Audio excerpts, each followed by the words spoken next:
Shalom saudara-saudara yang diberkati oleh Tuhan, salam sejahtera bagi kita sekalian. Senang sekali bertemu dalam diskusi pelajaran Sekolah Sabat yang dipersembahkan oleh Gereja Masehi Advent Hari ke-7 Uni Indonesia Kawasan Barat. Di pekan terakhir daripada Yesus, kita memasuki puncak dari pengorbanannya dan juga misinya di dunia ini. Kita akan melihat bagaimana kehidupannya dan juga momen-momen terakhirnya sangat ironis, alias ada dua hal yang bertentangan yang seharusnya tidak terjadi, tetapi itulah yang terjadi. Mari kita mendapati pelajarannya dari hal-hal ironis yang Yesus tangguhkan demi keselamatan kita sekalian. Kita akan membahasnya bersama dengan dua narasumber kita, Pendeta Sony Situmorang sebagai Direktur Komunikasi Uni Indonesia Kawasan Barat, dan juga Pendeta Dwi Juniarto, Direktur Komunikasi Daerah Jawa Kawasan Tengah. Shalom Bapak Pendeta sekalian, terima kasih sudah hadir. Shalom. Shalom. Kita akan sama-sama membahas pelajaran ke-12 dengan judul Diadili dan Disalibkan. Sebelumnya mari kita sapa dulu para pemirsa yang telah memberikan salamnya kepada kita melalui komen di YouTube. Saya akan membacakan nama-nama baru yang muncul di kolom komen seperti Joni Lensun di Sekolah Sabat Cabang Taman Harapan Paslaten, Minawerot di Sulawesi Utara. Ain Davin Channel yang mengatakan sangat membantu dan menguatkan iman kita. Pelajaran ini maksudnya.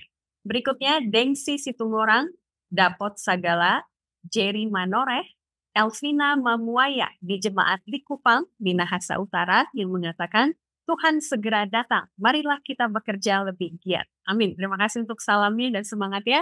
Berikutnya Jakub Tembesi yang mengatakan teruslah melayani, dan juga Halmon R dari Gereja Kitongku Tangparuli Sabah yang mengatakan firman Tuhan yang membawa lebih dekat kepada Tuhan.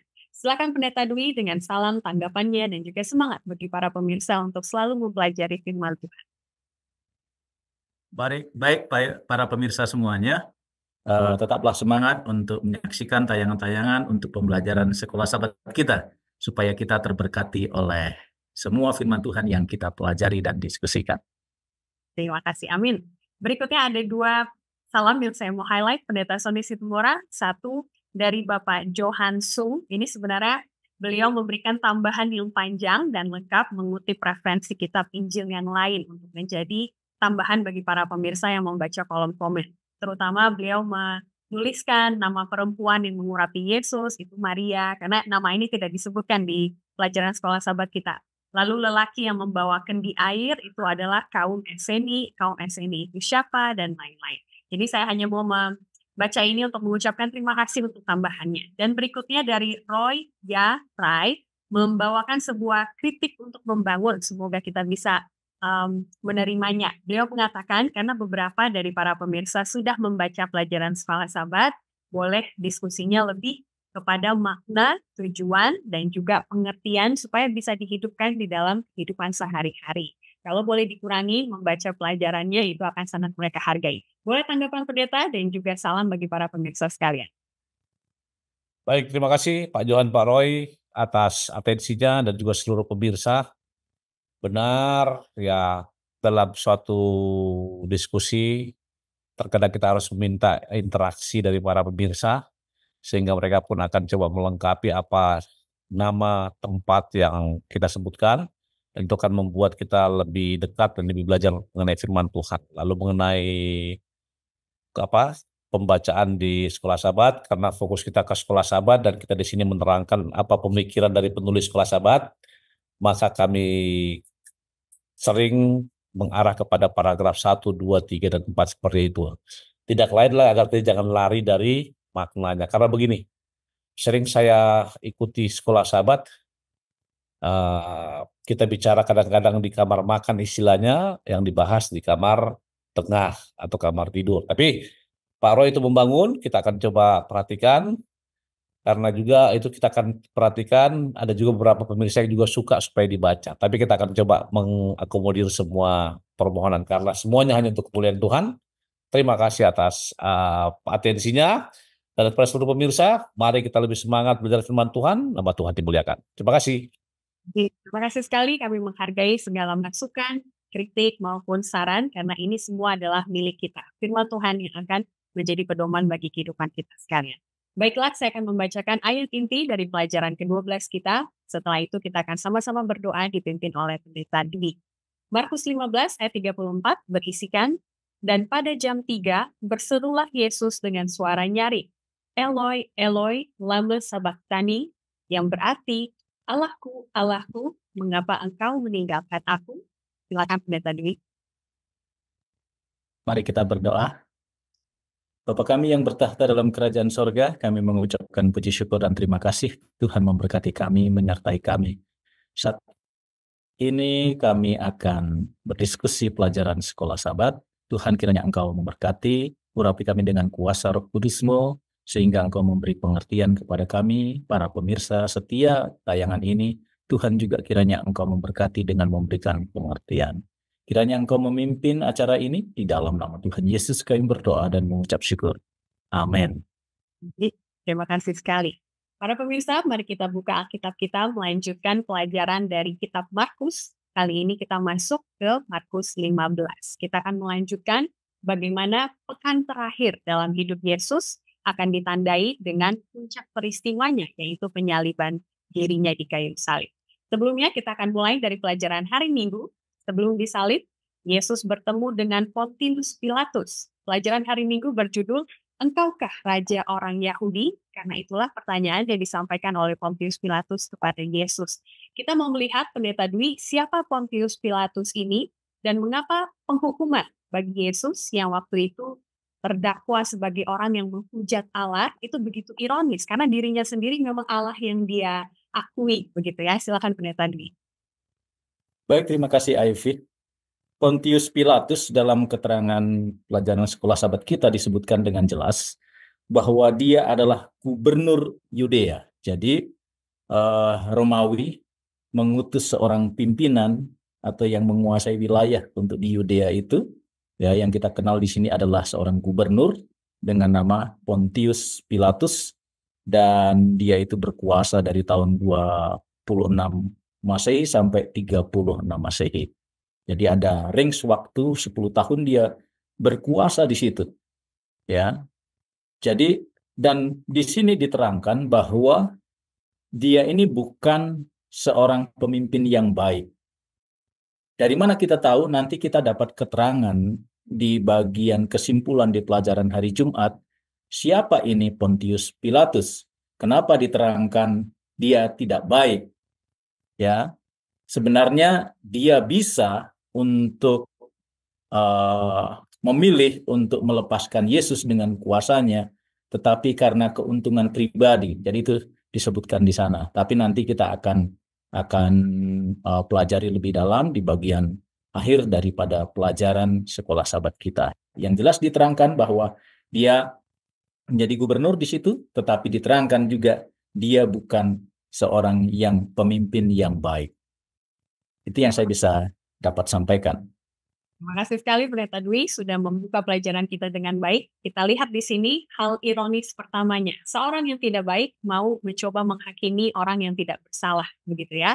Tapi orang yang tidak baik ini juga akhirnya diyakinkan bahwa Yesus ini tidak bersalah. Dia tidak mau sebenarnya menyalibkan atau memberikan hukuman itu terhadap Yesus, tapi akhirnya karena ada social pressure, ada tekanan sosial. Ini yang menjadi pertanyaan kita berikutnya, pendeta Sony.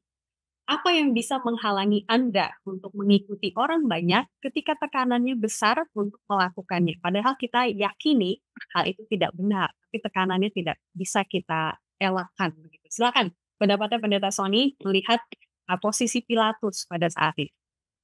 Baik, para pemirsa, ketika pemirsa membaca Markus pasal 15, maka pemirsa akan melihat paling tidak ada tiga karakter. Pertama, karakter Yesus yang berdiam. Dia tahu bahwa dia benar, tapi ketika ditanya dia tetap diam. Yang kedua, karakter Pilatus yang pelin-pelan, yang selalu membuat yang selalu memihak kepada mayoritas, dalam konteks ini membuat orang senang. Dan yang terakhir karakter ahli Taurat, Farisi, Saduki di sini yang menjadi penghasut atau apa istilahnya, kalau penghasut troublemaker atau apalah. Mungkin kalau dalam positifnya influencer, itu positif ya. Nah, masalahnya adalah apakah yang bisa menghalangi Anda untuk mengikuti orang banyak ketika tekanan besar untuk melakukannya? Pertama, sama seperti Pilatus, dia tidak punya integritas, dia tidak punya komitmen, dia tidak punya prinsip, sehingga kita akan tergoyang. Ada seorang mantan gubernur DKI pernah bilang begini, Ivy sama Pastor Dwi, untuk mengetahui karakter seseorang, berikan dia jabatan. Ketika engkau beri jabatan, maka engkau akan tahu karakternya. Dan dia terus terang, Ivy, kalimat engkau karena orang Yahudi yang dijawab oleh Yesus ini ditanyakan kepada kita. Mungkin saya, para pemimpin jemaat, pemimpin di level conference atau di uni. Artinya inilah bagaimana kita menghadapi tekanan. Dan seringkali kita menjadi bersikap seperti kalau saudara baca Alkitab ayat yang ke Markus 15 ayat yang ke 8 sampai yang ke 14. Artinya apa? Pilatus menggunakan hasutan orang-orang ahli Taurat untuk menjadi keputusannya, walaupun dia tidak mau sebenarnya untuk menyalib atau mendakwa dia. Tapi tidak apa-apa. Untuk menutup, Ivy, boleh baca paragraf terakhir. Markus 15 ayat 9 dan 10 adalah sebuah pelajaran tentang persepsi dan ketidakpahaman. Pilatus mempersepsikan bahwa para pemuka agama menyerahkan Yesus karena kedengkian. Namun dia tidak menyadari bahwa dengan bertanya kepada orang banyak, dia sedang bermain-main dengan para pemuka agama. Mereka menghasut orang banyak dan menyerukan penyaliban Yesus. Pilatus mengurungkan niatnya. Penyaliban adalah cara mati yang sangat mengerikan, terutama bagi orang yang dia anggap tidak bersalah. Betapa ironisnya, gubernur kafir itu ingin melepaskan Mesias, sementara para pemuka agama menginginkan dia disalibkan. Dua kalimat terakhir itulah halangannya. Dua kalimat terakhir. Saya punya prinsip, tapi ketika prinsip saya tidak kuat, maka saya bisa dipengaruhi oleh prinsip atau dorongan kebanyakan orang atau mayoritas. Seperti dua kalimat terakhir dalam pelajaran hari Minggu. Terima kasih. Terima kasih sekali. Kita juga bisa menambahkannya dengan pertanyaan nomor 2 di hari Jumat. Siapakah atau apakah Barabas dalam tanda kutip di dunia saat ini yang diminta selain Yesus? Maksudnya kita bisa menggantikan Yesus dengan hal apa? Kita bisa dibeli dengan apa? Apa Barabas kita sekarang ini? Itu menjadi perenungan bagi kita pada hari ini. Baik, kita akan lanjutkan diskusi kita ke pelajaran hari Senin dengan judul Salam, Hai Raja Orang Yahudi. Berpindah dari subjek ataupun peran Pontius Pilatus, kita ingin melihat para prajurit Romawi pada saat itu. Bagaimana perlakuan mereka kepada Yesus dan bagaimana itu menggenapi nubuatan ataupun kehendak Allah pada yang kita baca di Alkitab. Silakan Pendeta Dwi. Baik, terima kasih Ivy. Jadi kita melihat dari sini, tadi sudah diterangkan bahwa Pontius Pilatus menyadari bahwa penyaliban itu adalah hukuman yang sangat mengerikan. Dan kita lihat di sini di dalam pelajaran selanjutnya hari Senin, bagaimana perlakuan mengerikan itu terjadi dilakukan oleh pasukan-pasukan Romawi. Di dalam hal ini mereka punya batalion khusus ya untuk acara seperti ini. Ya, jadi disebutkan di situ memang ada satu batalion itu terdiri dari 200 hingga 600 orang, dan dalam hal ini orang yang akan disalibkan, dalam hal ini Yesus Kristus akan disalibkan, yang tadi sudah diterangkan ditukar dengan seorang penjahat besar. Ya, kalau di Indonesia biasanya kalau acara 17 Agustus ada gerasi gitu ya. Nah, ini juga demikian zaman dulu sudah dilakukan. Jadi Barabas ditukar dengan Yesus, lalu Yesus itu di situ dilucuti pakaiannya. Jadi ini tindakan sangat memalukan juga. Jadi tadi mengerikan, mempermalukan, ya. Raja di atas segala raja dalam hal penyelamatan, misi penyelamatan yang harus dipermalukan oleh manusia. Dia dilucuti pakaiannya, lalu diikatkan di sebuah tiang, dicambuk dengan kulit, dan di situ ada cambuknya ini juga mengerikan, bukan hanya sekedar cambuk, tapi ada potongan tulang, kaca, batu, dan paku. Jadi memang ini penyiksaan yang sangat luar biasa, sangat mengerikan, sebagaimana yang juga Pontius Pilatus katakan di pelajaran sahabat pelajaran hari Minggunya. Dan apa yang dilakukan selanjutnya? Tindakan para prajurit itu mencemooh Yesus.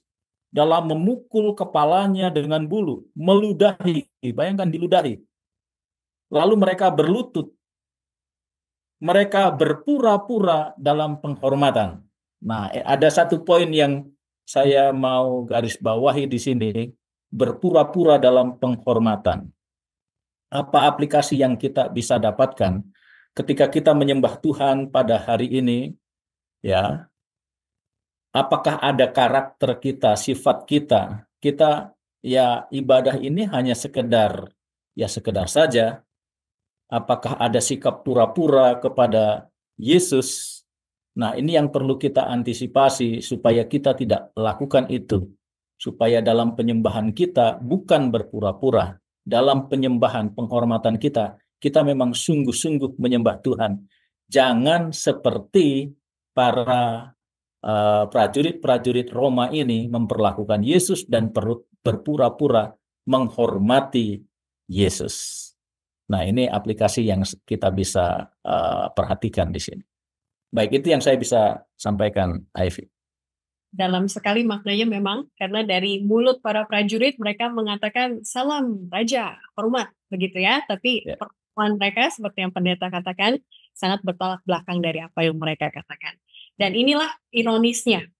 Satu ironis lagi, Pendeta Sony, di pertanyaan paling bawah hari Senin, walaupun kejam sekali apa yang dilakukan para prajurit ini, tapi di hari penghakiman nanti, mereka tidak akan dihukum seperti sekejam mereka memperlakukan Yesus. Karena mereka tidak tahu apa-apa tentang apa yang mereka lakukan kepada Yesus. Jadi bagaimana hal ini bisa kita pahami dan bagaimana kita akhirnya juga mengerti konsep hari penghakiman nanti itu seperti apa? Silakan Pendeta Sony.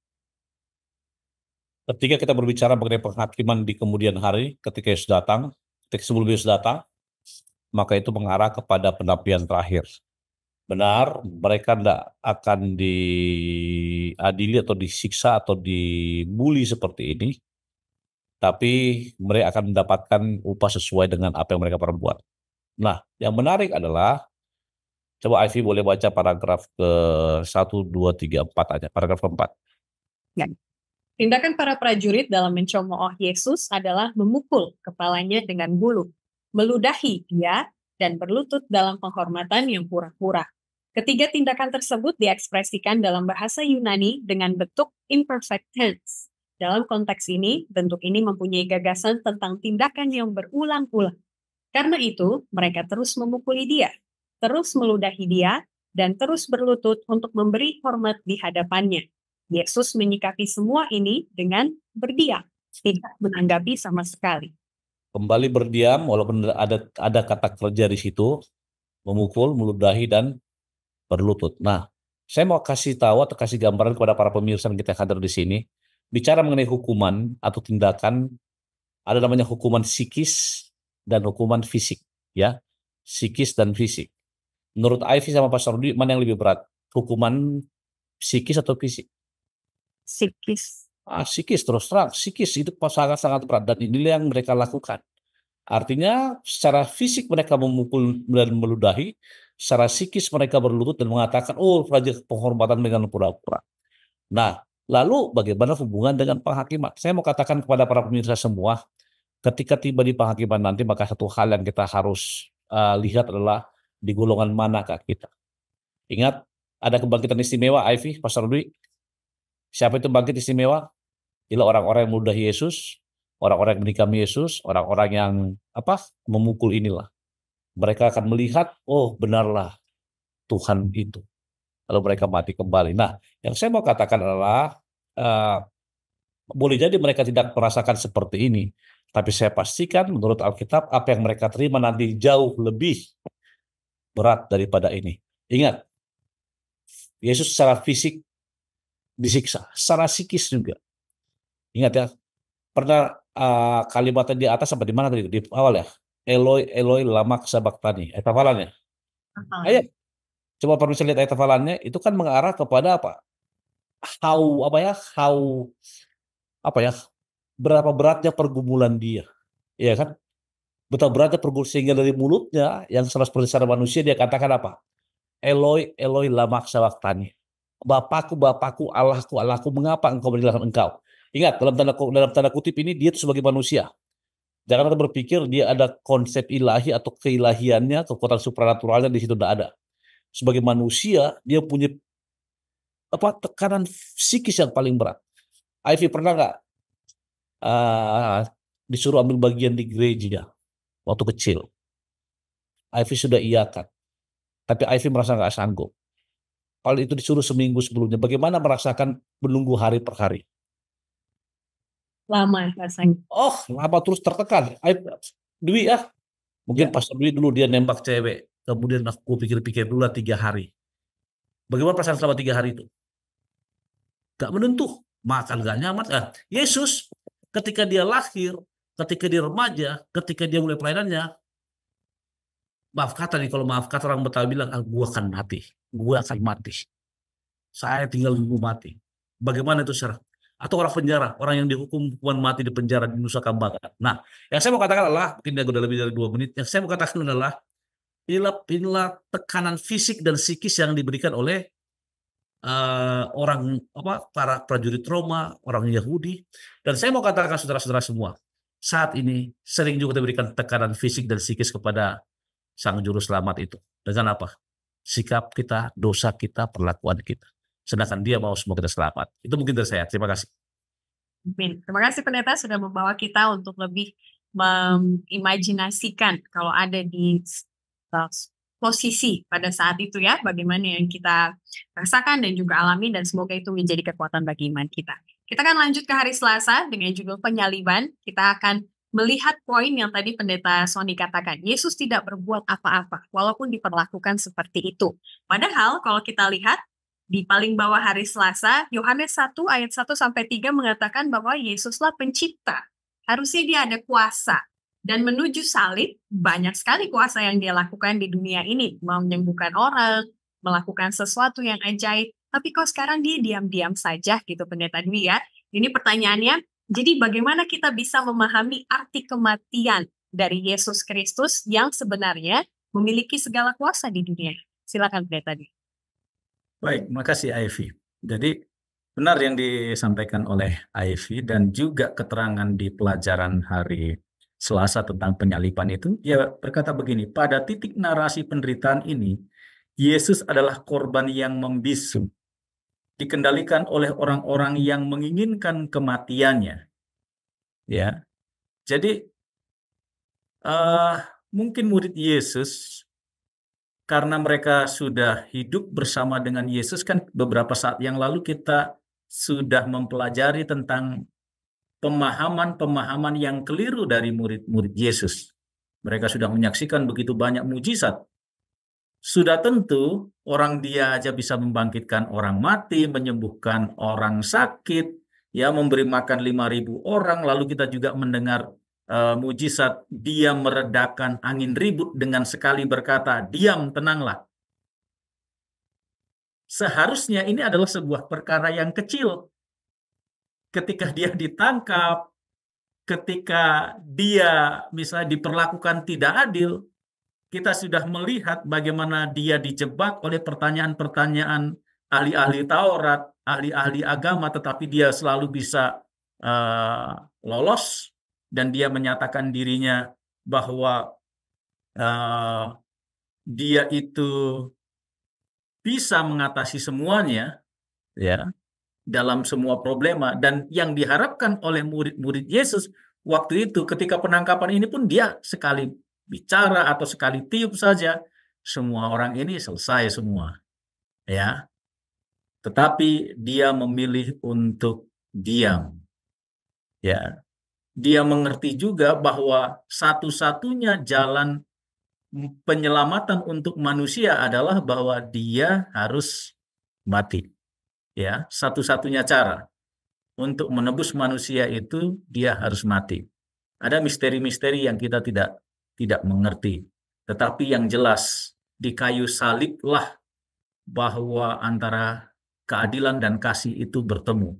Jadi jalan satu-satunya untuk menebus manusia adalah dia akan mati di kayu salib. Jadi itulah sebabnya dia tidak lakukan untuk dia tunjukkan kuasanya dalam hal ini, dalam penjelmaannya. Tadi pendeta Sony sudah Dia mengatakan bahwa semua unsur keilahiannya, sebagaimana buku Filipi katakan, dia mengosongkan dirinya, ya, menjadi sama dengan manusia dan taat sampai mati, bahkan mati di kayu salib. Jadi itulah yang dia pilih untuk dia lakukan. Kenapa seperti itu? Ada sebuah misteri yang kita tidak mengerti jauh lebih dalam sebagai manusia yang terbatas dan penuh dengan dosa. Amin. Taat sampai mati. Fokus pada misinya sampai pada penghabisannya. Demi Anda dan saya. Siapa lagi? Begitu ya. Baik, Pendeta Sony, kita akan lanjutkan dari antara semua ejekan yang orang-orang berikan kepada Yesus, terutama di satu pekan terakhir hidupnya. Inilah yang paling menonjol, kalau boleh dikatakan, di antara yang lain. Di paragraf terakhir hari Selasa, dan masuk ke dalam Markus 15 ayat 31. Orang mengatakan, orang lain ia selamatkan, tetapi dirinya sendiri tidak dapat ia selamatkan. Di satu sisi, orang lain mengakui bahwa dia adalah seorang juru selamat, orang yang bisa menyelamatkan orang lain. Tapi di sisi lain, mereka melihat, kok juru selamat tidak ngapa-ngapain, begitu ya. Apa maknanya ejekan ini bagi kita sekarang yang mengaku sebagai pengikut Kristus? Baik, terima kasih. Kitalah sebenarnya orang yang mengatakan itu dalam konteks rohani ya. Artinya perspektif mereka sama seperti kita sekarang ini. Mereka hanya melihat dengan mata jasmani apa yang mereka mau lihat. Sehingga muncul kalimat orang lain dia selamatkan. Itu mengarah kepada apa yang Yesus buat selama 3,5 tahun dia melayani. Dia sembuhkan, dia bangkitkan orang mati, dia celekan orang buta. Nah, jadi mata jasmani melihat.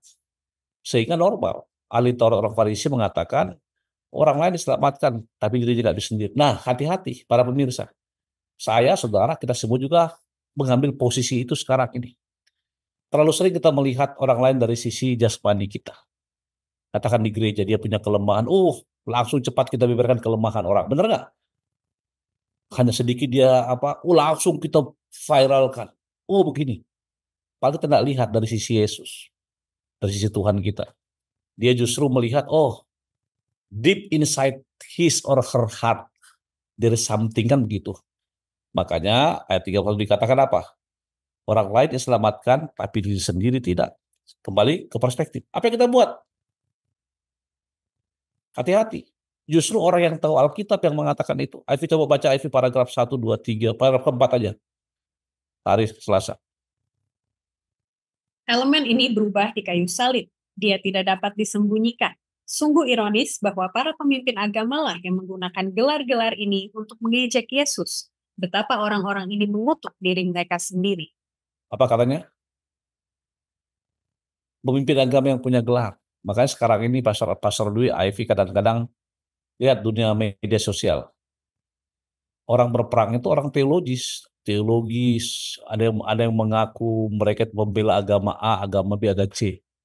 Bergelar doktor S1, S2, S3 dari A, B, C University. Nah itu sekarang terjadi. Hanya masalahnya adalah karena pelajaran hari Selasa bicara penyaliban, nah kita harus kembali ke titik dasar. Ketika Yesus harus berkorban di kayu salib, dan itu semua untuk kita. Yesus melihat jangka panjang, saya melihat jangka pendek. Yesus melihat apa implementasi dari kematiannya yang merupakan manifestasi kasih Yesus kepada mereka, manifestasi kasih Allah kepada kita, tapi kita melihat hanya apa? Hanya peristiwanya. Itu berbeda. Artinya berbeda gini, saya cuma lihat peristiwanya, tapi tidak mendalami maknanya. Tapi Yesus mau mengajarkan kepada kita semua, ini kematiannya itu untuk kita semua. Makanya penulis Sekolah Sahabat yang merupakan doktor dari Andrews, Thomas R. Shepard, mengatakan menulis ini. Artinya, Ivy, baca sekali lagi Ivy, paragraf terakhir dari kata demikianlah, bagian B, paling ujung. Demikianlah. Demikianlah secara ironis, mereka mengakui bahwa dia adalah sang juru selamat. Ironis ini terus bergerak lebih jauh lagi, alasan dia tidak dapat atau tidak mau menyelamatkan dirinya sendiri adalah karena disaliblah dia sedang menyelamatkan orang lain. Judul besar penyaliban dan disalib dia menyelamatkan orang lain secara general. Terima kasih. Bagi mata orang-orang pada saat itu disalib adalah sesuatu hal yang memalukan, gitu ya. Tapi bagi dia tahu ini semua adalah untuk keselamatan umat manusia. Baik, kita lanjut ke pelajaran hari Rabu dengan judul Ditinggalkan oleh Allah. Kita akan mengulik ayat hafalan kita, Markus 15 ayat 34 tadi. Karena ada makna di balik dari kata-kata yang simple ini. Allah, Allah, mengapa engkau meninggalkan aku? Apa yang sebenarnya dimaksud oleh Yesus saat itu, Pendeta Dwi? Baik, Ivy, kita bisa membayangkan Yesus yang adalah Allah selalu bersama-sama dengan Bapa dalam misi penyelamatannya ketika dia menjelma menjadi manusia. Di saat-saat seperti ini, ketika dia tadi kita sudah pelajari di kayu salib, ya, dan ketika dia disalib menjelang kematiannya, dia merasakan bagaimana efek dosa yang sangat luar biasa, sehingga dia harus terpisah, ya, dia harus terpisah dengan Bapaknya, ya. Itu adalah sebuah situasi yang sangat bagi dia adalah sangat mengerikan, ya. Dia harus terpisah dengan Bapaknya, dia yang selalu bersama-sama, ya. Sekarang dia harus terpisah, ya. Dalam pelajaran sekolah sahabat kita disebutkan di sini, ya, Allahku, Allahku, ya, atau Eloi, Eloi, ya, walaupun di situ disebutkan dalam bahasa Aram Elahi, ya, yang artinya bahwa dia harus terpisah dengan Allah. Itu adalah sebuah peristiwa yang sangat berat bagi Yesus. Ya, kita melihat peristiwa di sini, ya, ada kejadian alam yang akhirnya membuat sebuah pernyataan. Kalau kita melihat di pelajaran buku Markus pasal 15 ini, di sana dimulai ayat yang ke-36, ya. Maka di situ dikatakan bahwa maka datanglah seorang dengan bunga karang, mencelupkan dan ke dalam anggur asam, lalu mencucukkannya pada sebatang bulu dan memberi Yesus minum serta berkata, baiklah kita tunggu dan melihat apakah Elia datang untuk menurunkan dia. Di ayat 37, lalu berserulah Yesus dengan suara nyaring dan menyerahkan nyawanya. Ya, setelah dia berkata, Allahku, Allahku, mengapa engkau meninggalkan aku? Dia berseru menyerahkan nyawanya. Dan apa yang terjadi di sini? Bahwa kematiannya adalah kematiannya itu sudah dinubuatkan di sebelumnya dan di sini digenapi dengan dikatakan di situ tabir bait suci terbelah menjadi dua. Ya, jadi nubuatan-nubuatan di dalam perjanjian lama yang dikutip, ya, Elo lama sabahtani ini dikutip dari buku Mazmur pasal 22 ayat 1, lalu di buku Daniel pasal 9 ayat 24 sampai 27 mengenai nubuatan 70 minggu tergenapi di kematian Yesus ini. Jadi hidup terpisah dengan Bapa itu adalah sesuatu yang sangat berat bagi Yesus. Apa aplikasinya buat kita? Jika kita hidup terpisah dengan Bapa kita, dengan Tuhan kita, maka kita akan mengalami yang berat. Ya, jadi itulah sebabnya aplikasi buat kita. Kita harus hidup selalu dekat dengan Tuhan. Itu yang saya bisa sampaikan, Aib.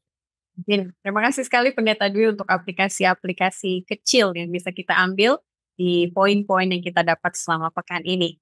Melanjutkan apa yang Pendeta Dwi katakan tadi, Pendeta Sony, sampai pada titik akhirnya, kata-kata tersebut yang dia ungkapkan adalah untuk menggenapi nubuatan mengenai kematiannya, begitu ya, sampai pada titik penghabisannya, misinya tetap dijalankan. Kita akan melihat pertanyaan di bawah di hari Rabu, bagaimana sekalipun hasil kematian Yesus adalah persengkongkolan jahat umat manusia, tapi tujuan-tujuan Allah, kuasa Allah di balik itu semua tetap bekerja.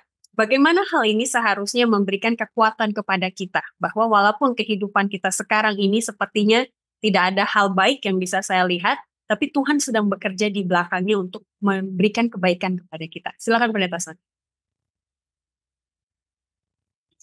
Benar. Kalimat pertama di hari Rabu di paragraf terakhir yang di bold itu benar. Mau bagaimanapun jahatnya persekongkolan manusia, tujuan-tujuan Allah sedang digenapi. Itu sangat benar. Mungkin Ivy Pastor Dwi pernah merasakan itu. Saya pernah merasakan. Para pemirsa pernah merasakan.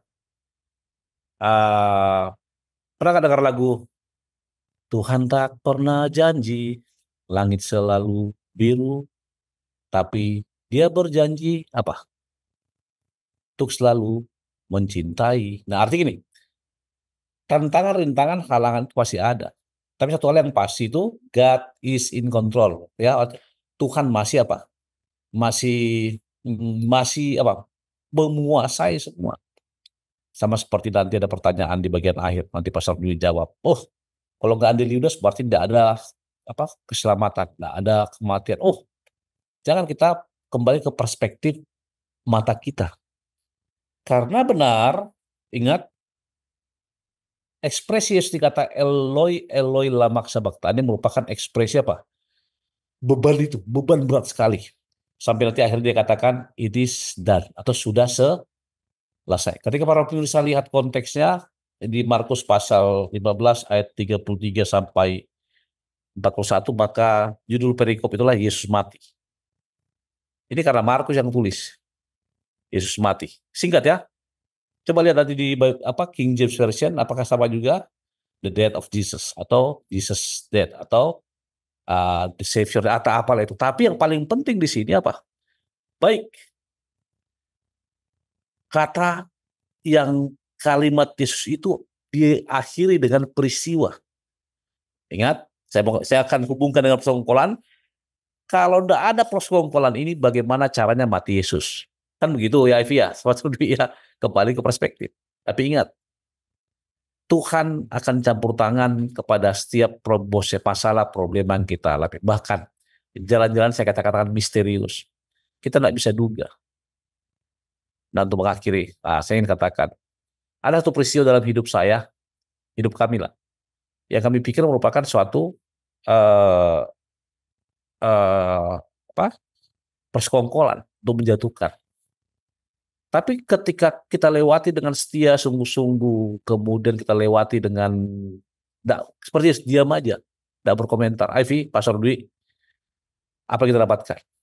At the end, di ujung jalan itu, wow, luar biasa kasih Allah tersebut. Intinya lah, mari kita fokus ketika pelajaran mengatakan ditinggalkan oleh Allah, itu merupakan perkataan Yesus sebagai manusia. Terus terang, kata Yesus, Eloi, Eloi lama sabachthani. Dan kita pun sering merasa ditinggalkan. Tapi ingat, Allah senantiasa mengizinkan ujian, cobaan, rintangan, halangan kepada kita, tapi tidak melewati kemampuan kita, dan kita merasa seperti ditinggalkan. Dan lihat apanya hasil akhirnya. Yesus menjadi juru selamat kita, dan Dia menang. Seperti lagu karismatik apa? Apa itu? Dia menang. Dia menang, dialah Yesus Raja. Nah, seperti itulah contohnya. Inilah yang kita rasakan sekarang ini. Terima kasih. Terima kasih sekali. Saya rasa para pemirsa juga sudah mendapatkan kekuatan dari makna yang kita lihat. Bagaimana Yesus tetap ada menjalankan misinya sampai pada akhirnya. Bahkan ketika rasanya hidupnya diterlantarkan, Allah Bapa tidak pernah meninggalkannya.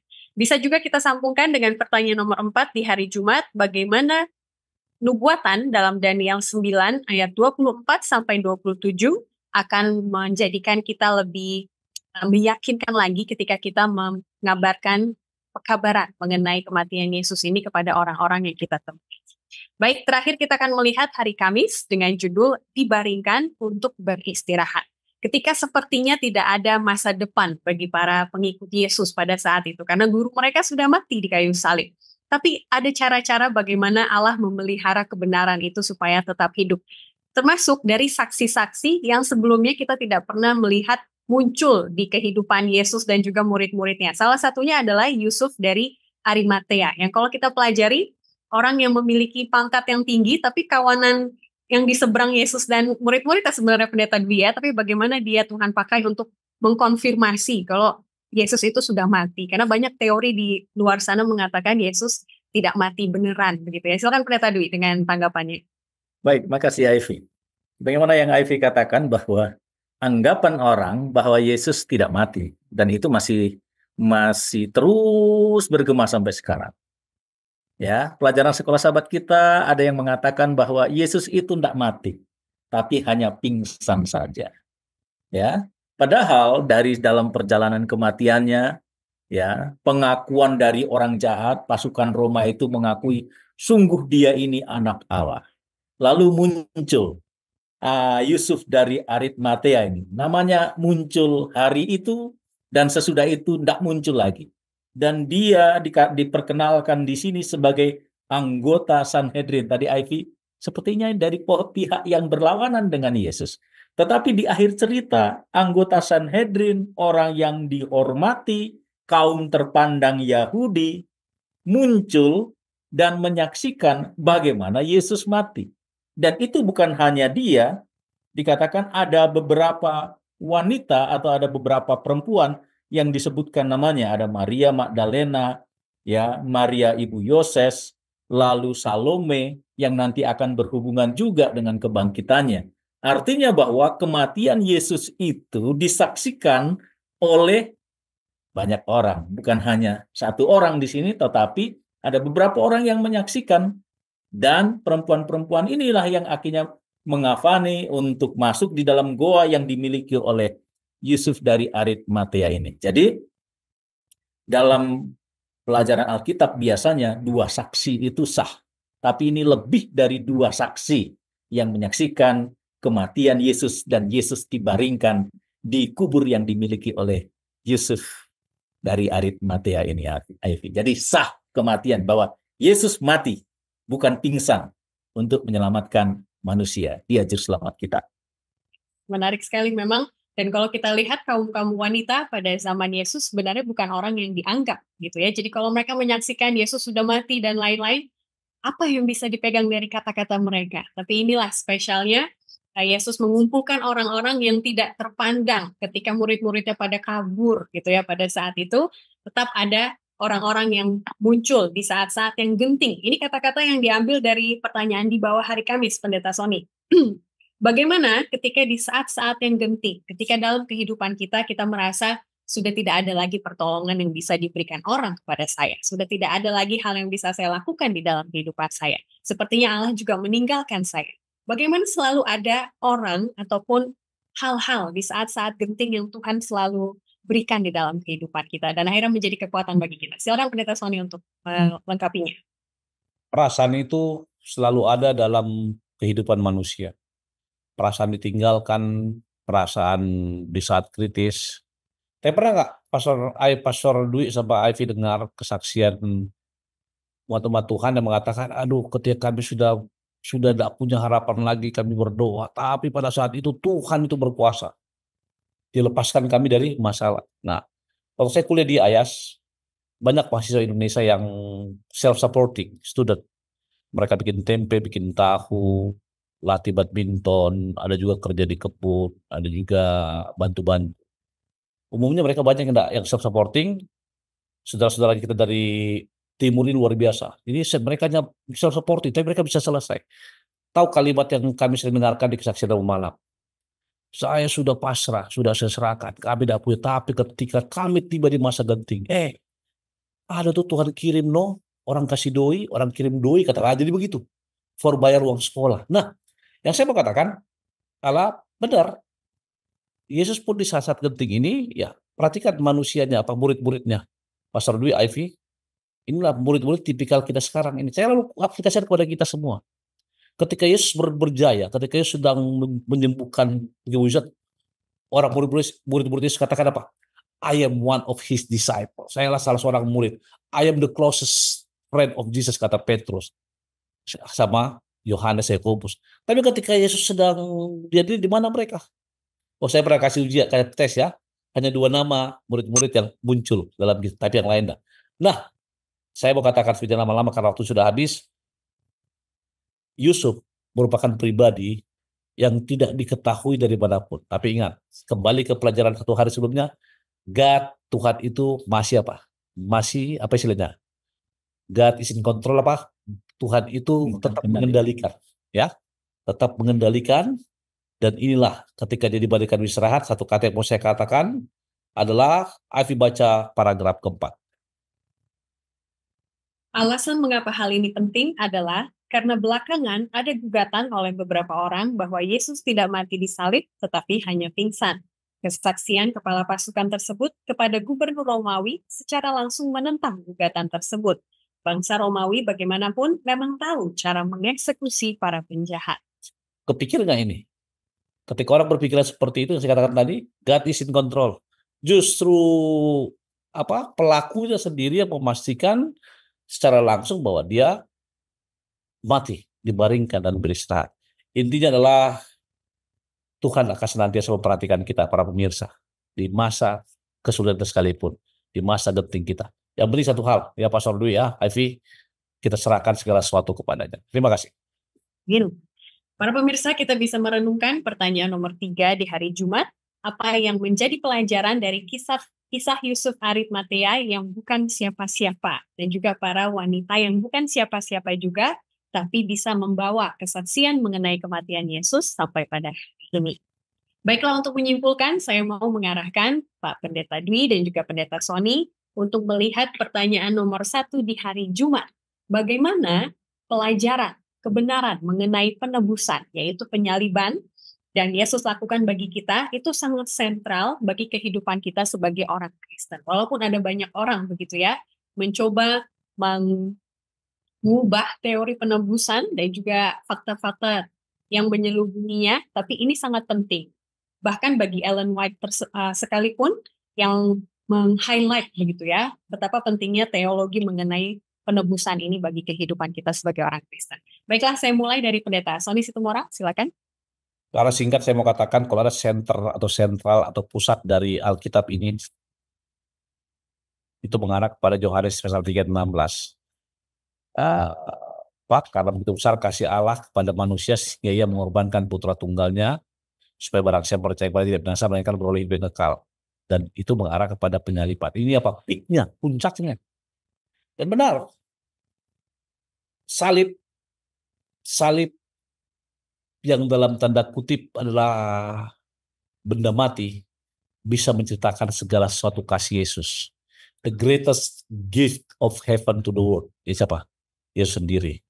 Dan ketika bicara mengenai teologi penebusan, ya kita tidak usah bicara karena teologi artinya ilmu yang mempelajari mengenai kealahan yang tertulis di Alkitab. Itu teologi ya. Bukan yang tidak tertulis di Alkitab, bukan yang menurut pikiran Anda sendiri. Ingat para pemirsa, teologi adalah ilmu yang mempelajari mengenai kealahan berdasarkan apa yang tertulis di Alkitab. Itu teologi. Harus diingat itu. Tapi sekarang banyak cocok logi. Di Alkitab ditulis tapi mereka. Nanti kita bahas di pertanyaan. Tapi intinya adalah penebusan atau salib itu itu menjelaskan secara jelas segala sesuatu. Terima kasih. Ben, silakan Pendeta Dwi dengan tanggapannya. Baik, jadi disalib antara penghakiman dan kasih bertemu. Jadi pusat dari pekabaran dari kitab Kejadian sampai Wahyu adalah tentang salib, di mana Yesus Kristus mati untuk kita semua. Dan kalau kita membaca di kesimpulan hari Jumat, ya, yang ditulis oleh hamba Tuhan Ellen G. White, di sana menekankan bahwa peristiwa disalib, ya, adalah satu-satunya peristiwa di mana manusia dapat diselamatkan dari sejak Adam jatuh ke dalam dosa. Jadi pusatnya adalah salib. Yesus Kristus yang mati di salib itu. Terima kasih, Ivy. Luar biasa sekali. Jadi ribuan tahun lalu orang melihat kepada salib, menunggu hal itu terjadi, gitu ya. Kita yang tinggal saat ini melihat ke belakang bagaimana kuasa dari salib itu nyata di dalam kehidupan kita. Baiklah para pemirsa, kami akan menanggapi 2 pertanyaan yang masuk. Saya akan bacakan pertanyaan yang pertama kepada Pendeta Dwi Juniarto dari Bapak Jolwin Joiru yang menanyakan, jika bukan karena Yudas, bagaimanakah bentuk penyelamatan yang Yesus telah rencanakan itu akan berlaku? Apakah ada plan B, plan C begitu ya. Ini kita hypothetical thinking, tapi apa yang Alkitab katakan mengenai rencana keselamatan ini? Silakan Pendeta Dwi. Baik, terima kasih. Kalau saya boleh modifikasi sedikit pertanyaan ini, seandainya bukan Yudas, ya, bagaimanakah bentuk penyelamatan yang Yesus telah rencanakan itu akan berlaku? Saya agak kesulitan untuk membaca kata seandainya, tetapi saya akan menceritakan sedikit apa yang ditulis oleh Roh Nubuat mengenai Yudas. Ya, dalam cerita di buku Alfa dan Omega khusus membahas mengenai Yudas dengan dalam hal ketika dia mengkhianati Yesus. Kisah itu dimulai dengan, ya, Roh Nubuat menuliskan bahwa bagaimana Yudas menyaksikan mujizat-mujizat yang dilakukan oleh Yesus. Mujizat-mujizat Yesus menyembuhkan orang sakit, membangkitkan orang mati, dia bisa memberi makan 5.000 orang, lalu dia juga bisa meneduhkan angin ribut. Semua itu disaksikan oleh Yudas. Sehingga Yudas berpikir bahwa sekiranya Yesus menjadi raja orang Yahudi secara harafiah, maka Israel ini akan menjadi negara yang superpower, menjadi negara yang hebat. Dia tidak lagi di dalam penjajahan Roma. Itulah sebabnya dalam komentar Roh Nubuat itu mengatakan Yudaslah yang mendesak supaya Yesus untuk menempatkan posisinya sebagai raja. Ya, itulah sebabnya dia melakukan segala cara. Kalaupun dia berpikir nanti dia akan ditangkap dan yang lain sebagainya, itu kecil bagi Yesus karena dia berharap bahwa Yesus akan menjadi raja secara harafiah, dan kalau itu berlaku, maka dia adalah orang penting yang akan ada di sebelah Yesus, bukan hanya Yohanes dan Yakobus sebagaimana yang diminta di pelajaran yang lalu. Ya, jadi mereka mengharapkan hal itu. Tapi yang kita pelajari kenyataannya sekarang adalah bahwa dalam misi penyelamatan Yesus itu, Yudas mengkhianati Yesus. Dan sebenarnya mata Yesus tertuju kepada dua orang waktu itu, yaitu kepada Yudas dan kepada Petrus, orang-orang yang sama melakukan kesalahan. Hanya tanggapannya, responnya berbeda. Petrus menyesal dan bertobat, tetapi Yudas menyesal dan mengakhirinya dengan bunuh diri. Jadi itu yang saya bisa sampaikan kalau berbicara seandainya saya kesulitan untuk menjawabnya. Terima kasih. Terima kasih sekali Pendeta, dan tadi referensi yang Pendeta gunakan adalah buku Kerinduan Segala Zaman, pasal yang ke-76 mengenai Yudas. Kalau dalam bahasa Inggrisnya, The Desire of Ages. Karena yang bertanya pertanyaan ini dari Sabah, Malaysia, jadi mungkin ada versi bahasa Inggrisnya yang bisa dicari begitu ya. Terima kasih sekali. Pertanyaan terakhir Pendeta Sony, kita akan jawab dengan singkat, padat, dan jelas. Ada berapa anak Allah seperti pada cerita di Kejadian 6? Jadi Kejadian 6 ada satu ayat, kalau tidak salah ayat 4, yang menyatakan anak-anak Allah dalam A huruf kecil begitu ya. Ini ditanyakan oleh Opa Tasya. Silakan Pendeta Sony. Baik, terima kasih. Ini nggak tahu, ini mungkin berhubungan dengan ada satu kalimat yang secara nggak sengaja terucap 2 sahabat yang lalu mengenai Nephilim, yaitu apa, orang-orang raksasa. Oke, memang di Kejadian pasal 4 ayat yang ke-6 ada kalimat pada waktu itu orang-orang raksasa di bumi, dan juga pada waktu sudahnya ketika anak-anak Allah menghampiri anak-anak perempuan manusia. Saya mau bawa gini secara singkat. Ingat Adam, Set, Enos, oke ya? Anak Adam siapa? Ivy, Pastor Dwi. Anak Adam siapa? Para pemirsa. Kain dan Habel. Lalu Habel dibunuh. Ketika para pemirsa baca Kejadian pasal 4 ayat yang ke-25, ada kalimat di sana, kalimat istimewa. Adam bersetubuh dengan istrinya, lalu perempuan itu melahirkan seorang anak laki-laki namanya Set. Sebab katanya Allah telah mengaruniakan kepadamu anak yang lain sebagai pengganti Habel.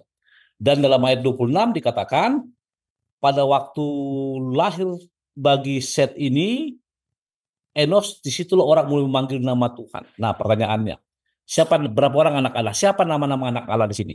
Saya akan masuk ke beberapa pandangan teologi. Pandangan teologi banyak mengatakan bahwa anak-anak Allah ini mengarah satu kepada the fallen angel, yang sepertiga malaikat bisa jatuh ke bumi. Mereka disebut, karena dalam perjanjian lama anak-anak Allah merefer ke situ. Saya tidak akan katakan itu. Saya juga tidak katakan hal-hal yang lain. Tapi saya mau katakan, ketika Anda baca Kejadian, di tangan Anda, maka kata anak-anak Allah itu mengarah kepada manusia atau manusia dunia ini. Saya lebih suka mengarah kepada kata keturunan Set, oke, bukan kepada the fallen angels. Nah, lalu yang kedua adalah ketika para pemirsa baca mengenai Nephilim. Apa itu Nephilim? Orang-orang raksasa ini sebelum air bah. Saya mau katakan saudara bahwa ini merupakan keturunan generasi kedua. Dan tentu benar, Alkitab beberapa kali menyinggung mengenai orang-orang raksasa yang ukurannya melebihi ukuran manusia biasa, mungkin ketika digabungkan. Anda juga bisa lihat di Bilangan pasal 13 ayat 33, masih ingat nggak ketika ke-12 pengintai itu mengintai tanah Kanaan, ada kalimat, and there we saw the Nephilim, the son of Enak, who come of the Nephilim, and we were in our own sight as a grasshoppers. Kami seperti belalang. Itu kan kalimat-kalimat mereka. Jadi saya mau katakan ketika bertanya berapa anak-anak Allah, ekspresi anak Allah itu ditujukan kepada keturunan manusia memang besar, dan juga kalimat Alkitab mengatakan mereka orang-orang kenamaan. Coba saudara baca pasal 4 terjemahan baru, gagah perkasa, orang-orang kenamaan. Tapi saya tidak akan mengarahkan itu kepada fallen angel atau sepertiga malaikat yang jatuh anak-anak, tidak. Tapi itu mengarah kepada manusia, karena Alkitab menulis Kejadian pasal 4 ayat yang ke-26, ketika Set melahirkan Enos, waktu itulah orang memanggil nama Tuhan, memanggil dia sebagai anak Tuhan. Dengan kata lain itu mengarah kepada mereka. Tapi untuk jelasnya, saya ingin mengambil dari sisi rohani. Pak, siapa yang bertanya tadi? Pak Opa Tasya. Saya pun anak-anak Allah. Anda pun anak-anak Allah. Kita semua anak-anak Allah. Ketika ditanyakan kalimat ada berapa anak-anak Allah, kita semua anak. Tapi di cerita Kejadian 6 adalah saya ingin menyimpulkan secara rohani, semua mereka lah anak-anak Allah yang dikasihi. Anak-anak yang dikasihi. Tapi ketika mengarah kepada spesifik siapa anak-anak Allah itu, ada banyak pandangan teologi, tapi saya ingin mengatakan secara langsung kepada para pemirsa, karena kita fokus kepada pelajaran ini, anak-anak Allah di situ apa? Anak-anak yang Tuhan ciptakan dari keturunan Adam. Karena waktu itu masih generasi kedua, ketiga, dan sama seperti Roh Nubuat katakan masih besar-besar tinggi manusia. Setelah air bah baru manusia kembali ke rata-rata. Coba ceklah referensi lain. Atau untuk lebih jelas, kalau seandainya mau diskusi mengenai asal muasal, boleh nanti kita berhubungan japri, karena ini sangat singkat waktunya. Terima kasih Ivy. Terima kasih sekali, semoga menambah semangat bagi kita sekalian untuk mendalami firman Tuhan. Jika ada yang kita belum pasti begitu ya mengerti. Baik, kita akan sama-sama tutup kebersamaan kita melalui doa berkat yang akan disampaikan oleh Pendeta Sony Situmorang.